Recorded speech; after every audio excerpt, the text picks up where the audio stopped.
પટેલ। હવે જોઈએ અગત્યના સમાચાર। ઢસા ગામ મુકામે સ્વામી શ્રી નિર્દોષાનંદ સંન્યાસ આશ્રમમાં પુષ્પવાટિકા તથા પક્ષી મંદિરનો લોકાર્પણ સમારોહ તેમજ રક્તદાન કેમ્પ ખૂબ જ ભવ્યતાથી સંપન્ન થયા। સંત શિરોમણી ત્યાગ વૈરાગ્ય વિભૂષિત માનવ સેવાના પરખર હિમાયતી તથા માનવ સેવા હોસ્પિટલ ટીવીના પ્રણેતા પૂજ્યપાદ સ્વામી શ્રી નિર્દોષાનંદ સરસ્વતી મહારાજની આધ્યાત્મિક ચેતનાની સાક્ષી પૂરી રહેલી ઢસા ગામના આંગણે આવેલા સંન્યાસ આશ્રમના પટાંગણમાં પૂજ્ય સ્વામીશ્રીની પરમ કૃપાથી તેમજ સાથ અને સહકારથી નિર્માણ કરવામાં આવેલ પુષ્પવાટિકા તેમજ પક્ષી મંદિરનું લોકાર્પણ સમારોહ આ પ્રસંગના અનુસંધાને ટીમ્બી હોસ્પિટલના દર્દીના લાભાર્થે આયોજિત કરવામાં આવેલ।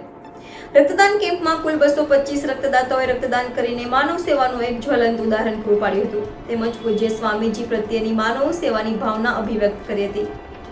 Reporter Nikunj Bavaliya, NN news Dhasa. દર્શક મિત્રો, તમારી આસપાસ બની રહેલી અવનવી ઘટનાઓ વિશે જાણવા માટે NN ન્યૂઝને લાઇક કરો, શેર કરો, સબસ્ક્રાઇબ કરો અને બેલ આઇકન પ્રેસ કરો જેથી આપને નોટિફિકેશન્સ મળતી રહે।